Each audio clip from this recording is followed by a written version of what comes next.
You come from where I come from, and you don't have any money, you turn to the one thing that will make you money, and that's dealing drugs. So at 12 years old was the time I made a decision that changed the course of the rest of my life. That's the first time I ever sold drugs to another 12-year-old. I became a drug dealer, and I was a drug dealer for 5 years.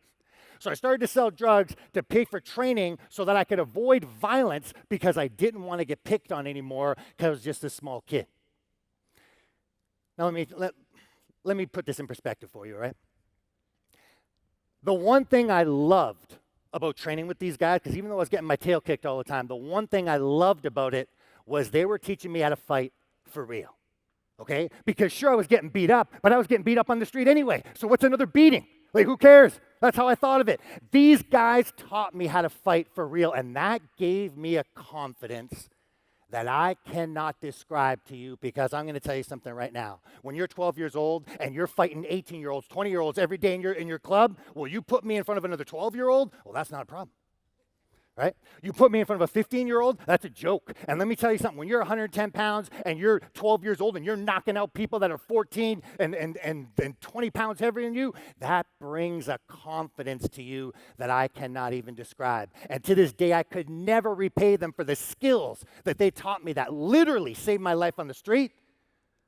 But I also gave me all the confidence I have that I bring with me to this day, every time in front of a big crowd, anytime I ever was in front of a lawyer, anytime I walked into a bank, anytime I approached a beautiful woman. The confidence in doing all of those things all came from their original teachings.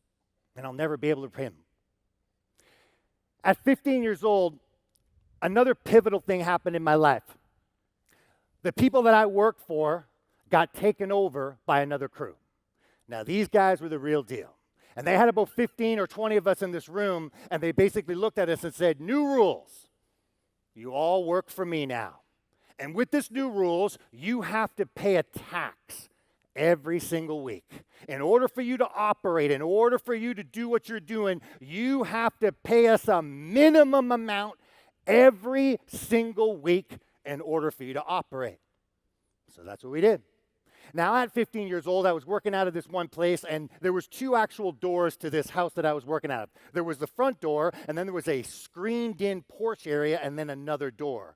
Well, I heard a knock at the door, and I was expecting someone to come and pick up a package, so I opened up that first door. And when I opened up that first door, I was met with a baseball bat across the side of my face that cracked my skull open. I still have the scar for it right there. Broke my nose again for the second time, and when I dropped to the ground, he proceeded to beat me with that baseball bat, breaking a bunch of ribs, gave me internal bleeding, punctured a lung, all that kind of good stuff.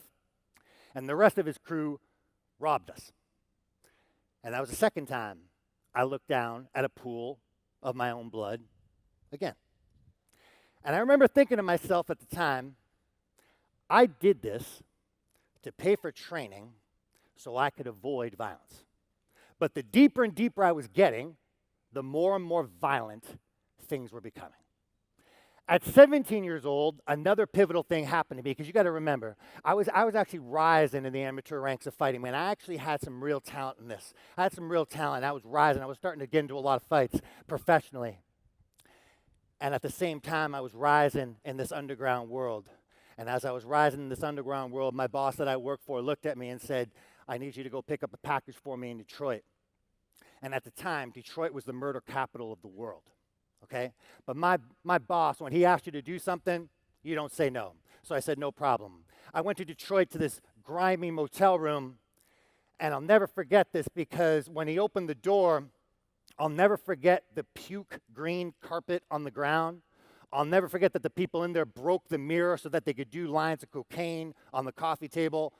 I'll never forget the lineup of AK-47s that I stared at the cross of the back of the room. And I'll never forget this dude pulled a gun out of the back of his pocket, walked up to me, grabbed the back of my hair, and shoved the gun underneath my chin with a force that I could actually feel the barrel with the undersurface of my tongue.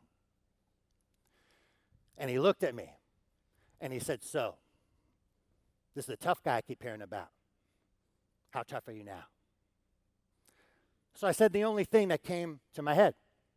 I said, pull the trigger. I said, pull the trigger. I don't want you to think that I wasn't scared, because I was. I was just more scared of my boss because I knew without hesitation that if I left without that package, I was already dead. So let's just speed up the process and do me a favor and pull the trigger because I don't want to live this life, man. I don't want to live this life. Well, after about 30 seconds, seemed like a lot longer to me, he lowered the gun, handed me what I needed, and I left.